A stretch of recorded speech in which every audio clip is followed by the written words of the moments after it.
আজকের গল্প গাছের সাথে বিয়ে। কুসুমপুর গ্রামে দিনেশ নামে এক লোক তার স্ত্রী ও মেয়ের সাথে থাকত। দিনেশের স্ত্রীর নাম ছিল অপর্ণা আর তার মেয়ের নাম ছিল পাখি।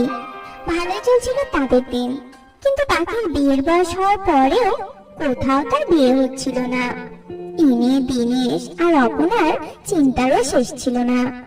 গিন্নি, ও গিন্নি, কোথায় গেলে গো? তাড়াতাড়ি এদিকে এসো, একটা খুশির খবর আছে। কই গো গিন্নি?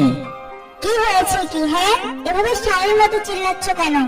মনে হয় যেন বাড়িতে ডাকাত পড়েছে। বুড়ো হয়ে গেল তবু স্বভাব পাল্টালো না। এখন যে আবার চুপ করে আসো, কি হয়েছে বলবে তো?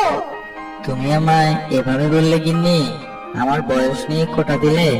জানো তো, এখনই আমি হ্যাঁ বললে কত শত মেয়ে আমাকে বিয়ে করতে চলে আসবে। আমার এই দুধে আলতা গায়ের রঙের জন্য কত মেয়ে যে আমার জন্য পাগল ছিল, সে কথা তো তুমি জানোই না। হয়েছে, থাক, আমার আর ওসব জেনে কাজ নেই। আর একটা কথা মাথায় রেখো, অন্তত আমি তোমার জন্য পাগল ছিলাম না, নিজেই আমার পিছনে ঘুরতে। থাক সেসব কথা, এখন বলো তো কি বলার জন্য ডাকছিলে?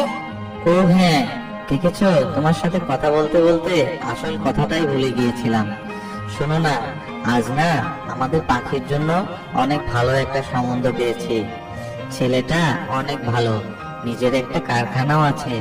আমাদের পাখি মা সেখানে ভালোই থাকবে। আর সম্বন্ধ? কত জায়গা থেকে তো কত সম্বন্ধ আনলে, সব তো ভেঙে গেল। হ্যাঁ গো, আমরা কি আর আমাদের মেয়েটার কোনোদিনই বিয়ে দিতে পারবো না? ওই কি আর বিয়ে হবে না? ও শোনো না, আমি বলি কি, সেদিন ঝুলা বৌদি এক তান্ত্রিক বাবার কথা বললেন। উনি নাকি সব করতে পারেন। চলো না, আমরা একবার তার কাছে যাই। আচ্ছা ঠিক আছে গো, তুমি যখন বলছো তবে যাব। এবার অর্পণা আর দিনেশ মিলে সেই প্রসিদ্ধ তান্ত্রিক বাবার কাছে যায় আর তাকে গিয়ে তার মেয়ের বিয়ে না হওয়ার বিষয়ে সব কথা খুলে বলে। সব শুনে তান্ত্রিক বাবা বলে, আমি সবকিছু দেখতে পেলাম। তোদের মেয়ের যে বিয়ে হচ্ছে না, তার এক বিশেষ কারণ আছে। তোদের মেয়ের কুষ্ঠিতে এক অশুভ ছায়া রয়েছে। এই ছায়া কাটাতে না পারলে কোনোদিনই তোদের মেয়ের বিয়ে হবে না। যত তাড়াতাড়ি সম্ভব এই ছায়া তোদের কাটাতে হবে। এসব আপনি কি বলছেন বাবা? ছায়া মানে অশুভ যোগ? বাবা আপনি দয়া করুন বাবা, এই অশুভ যোগ কাটানোর একটা ব্যবস্থা করে দিন আপনি। আপনার অসাধ্য যে কিছুই নেই। ওরে থাম থাম, এত অধৈর্য হোস না। শোন, তোদের মেয়ের এই কুষ্ঠি দোষ কাটাতে হলে তোদের মেয়েকে বর্ণাক্ষী বনের কোনো এক গাছের সাথে বিয়ে দিতে হবে, তবেই এই দোষ কেটে যাবে। আর এই অশুভ দোষ কেটে গেলে এমনি তোদের মেয়ের বিয়ে হবে। তবে বাবা আপনি বিয়ের সকল ব্যবস্থা করুন, আমরা গাছের সাথে আমাদের মেয়ে বিয়ে দিতে রাজি। আপনি যেভাবে বলবেন সেভাবেই হবে। এরপর তান্ত্রিকের কথা মতো বিয়ের সব আয়োজন করা হয় আর পাখিকে সেই জঙ্গলে নিয়ে যাওয়া হয় আর 7 পাক ঘুরে একটা গাছের সাথে পাখির বিয়ে দেওয়া হয়। আর যে গাছের সাথে পাখির বিয়ে দেওয়া হয় সেই গাছেই থাকতো একটা ভূত। ভূতটা পাখির গাছের চারদিকে ঘোরা দেখে ভাবতে থাকে, মেয়েটা তো গাছের সাথে 7 পাক ঘুরে বিয়ে করলো, আর এই গাছে তো আমি ছিলাম। তার মানে ওর আমার সাথে বিয়ে হয়েছে, তাহলে তো ও আমার বউ। বাহ, আমার বউটা তো অনেক সুন্দর, ওকে আমি এখান থেকে আর কোথাও যেতে দেব না। এর কিছুক্ষণ পরে পাখিরা সেখান থেকে চলে যেতে থাকে আর তখনই ভূতটা তাদের সামনে আসে। ভূতকে দেখে তো সবাই ভীষণ অবাক হয়ে যায় আর পাখি সেখানেই অজ্ঞান হয়ে পড়ে যায়। এই দাঁড়াও তোমরা, আমার বউকে নিয়ে কোথায় যাচ্ছ? হ্যাঁ, আমার বউকে এখানে রেখে যাও। এসব কি বলছিস তুই? কে রে তোর বউ? ও তো গাছের সাথে বিয়ে হয়েছে, ও তোর বউ কিভাবে হলো? হ্যাঁ হ্যাঁ, এই গাছে যে আমি ছিলাম, আমার চারদিকে ও 7 পাক ঘুরেছে, তবে তো আমারই বউ।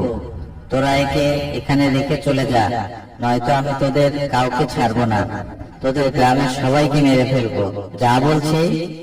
চলুন চলুন, এখান থেকে চলুন, নইলে ওই ভূত আমাদের ছাড়বে না, আমাদের সবাইকে এক্ষুনি মেরে ফেলবে। এইসব আপনি কি বলছেন? আমার মেয়েকে একা রেখে চলে যাব? না না, আমার মেয়েকে একা রেখে আমি কোথাও যাব না। আমি এখানেই থাকবো আমার মেয়ের কাছে। আপনারা চলে যান। তুই বুঝতে পারছিস না কেন?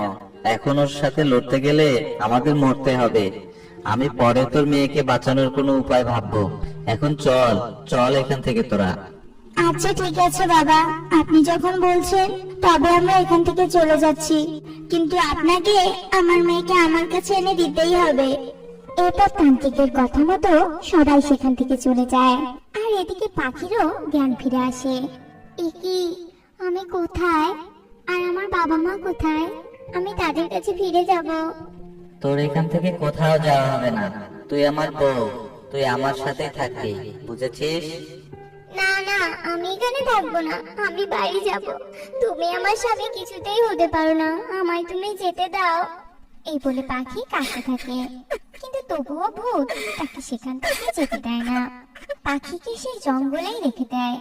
এদিকে তান্ত্রিক গ্রামে গিয়ে যজ্ঞ করতে থাকে, আর মন্ত্র পড়ে ভূতকে সেখানে ডাকতে থাকে।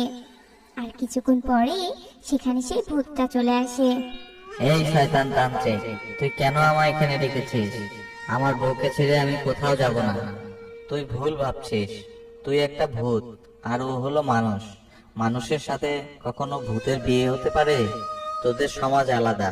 ওই নিষ্পাপ মেয়েকে তুই ছেড়ে দে, এখান থেকে চলে যা। এরপর তান্ত্রিক ভূতকে অনেক বোঝায়, আর ভূত সব বুঝতে পারে, আর সেখান থেকে চলে যায়। আর পাখিও তার বাড়িতে ফিরে আসে।